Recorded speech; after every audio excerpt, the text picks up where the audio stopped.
গোমাতা হত্যার প্রতিবাদে মহকুমা শাসকের ডেপুটেশন। আগামী 7ই জুন বকরি ঈদ। এই ঈদ উপলক্ষে বিশ্ব হিন্দু পরিষদের ডেপুটেশন মহকুমা শাসককে। কারণ তারা জানান বিভিন্ন এলাকায় যেখানে সমস্ত সম্প্রদায়ের মানুষ বসবাস করে সেখানে এই ঈদের দিনে গোমাতাকে হত্যা করা হয়। খোলা জায়গায় বিভিন্ন নর্দমা দিয়ে গোমাতার সেই রক্ত প্রতিটি এলাকাতে পৌঁছে যায়। তারই প্রতিবাদে আজ রামপুরহাটে বিশ্ব হিন্দু পরিষদের তরফ থেকে একটি গণডেপুটেশন দেওয়া হয় রামপুরহাট মহকুমা শাসককে, যাতে এই গোমাতা নিধন বন্ধ হয় সেই উপলক্ষে। বিশ্ব হিন্দু পরিষদের জেলা সভাপতি শান্তনু হাজরা জানান, মহকুমা শাসককে ডেপুটেশন দেওয়ার পর তিনি আশ্বাস দেন যে যদি কোনো এলাকায় এই রকম ধরনের ঘটনা ঘটে থাকে এবং তা হিন্দু ভাবাবেগকে আঘাত করে, সঙ্গে সঙ্গে মহকুমা শাসক বা রামপুরহাট থানার আইসিকে জানান, তৎক্ষণাৎ ব্যবস্থা গ্রহণ করা হবে। Bureau report, Tarapith TV. আপনারা সকলেই জানেন আগামী 7 তারিখ বকরি ঈদ উপলক্ষে প্রত্যেক বছরই বিভিন্ন মহল্লাতে গোমাতার নিধন করা হয়।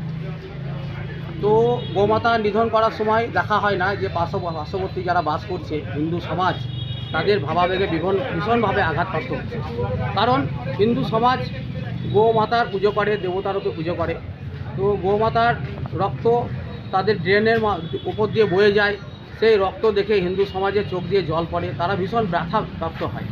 তো বিশ্ব হিন্দু পরিষদ এই বিষয়টার উপর নজর রেখে আজকে রামপুরহাট মহকুমা সাহেবকে একটা ডেপুটেশন দিল, যেন এই বিষয়ের ওপরে ওনারা আলোকপাত করেন এবং ভবিষ্যতে যেন হিন্দু সমাজের চোখের জল না পড়ে সেই বিষয়টা যেন উনি লক্ষ্য রাখেন। এই জন্য ওনারাকে আমরা একটা স্মারকলিপি জমা দেব। কি প্রতিশ্রুতি দিল আপনাকে? উনি বললেন কোনো মতেভাবেই এইভাবে এই বিষয়টা আর করতে দেওয়া যাবে না। কোনোভাবেই যদি ওই সমাজ যদি গো হত্যা করে ওপেন বা হিন্দু সমাজের প্রতি কোনো রকম যদি ভাবাগে আঘাত লাগে, আপনারা আমাদের ডাইরেক্ট জানান, ফোন করে জানান, রামপুরহাটের আইসি সাহেবকে ফোন করে জানান, তৎকালীন ব্যবস্থা নেওয়া হবে। উনি প্রতিশ্রুতি দিয়েছেন আমাদের।